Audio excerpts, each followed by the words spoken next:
గత 3 రోజులుగా ప్రపంచవ్యాప్తంగా వినిపిస్తున్న పేరు సునీతా విలియమ్స్.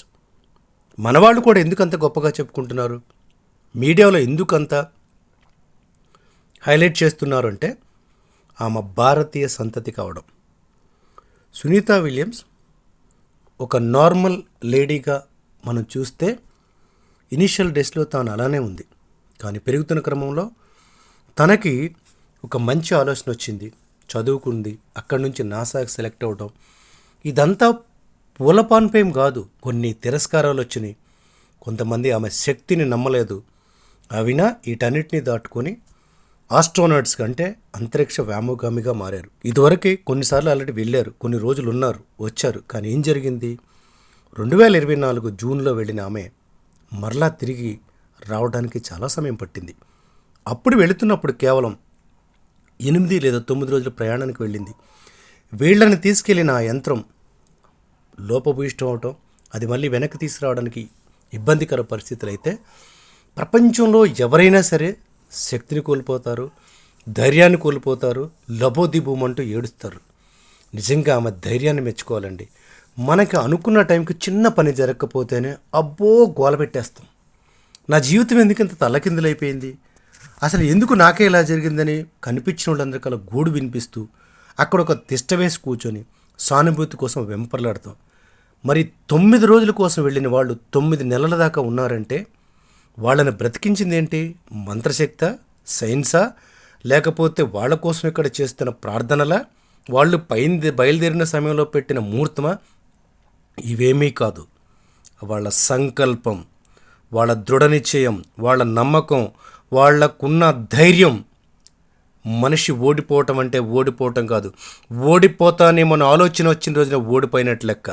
ఓడిపోయినా పర్వాలేదు, కానీ ఓడిపోతానన్న ఆలోచన రాకూడదు అని టీం మొత్తం చాలా ధైర్యంగా నమ్మారు. మీకు విషయం తెలుసా, వాళ్ళు అక్కడ ఏం తాగుతారనుకున్నారు? మనలాగా మినరల్ వాటర్స్ ఇవే ఉండవండి. రీయూజ్డ్ వాటర్ అంటే తెలుసా, యూరిన్ కూడా రీయూజ్ చేస్తారు, వాళ్ళ చెమటను కూడా రీయూజ్ చేస్తారు.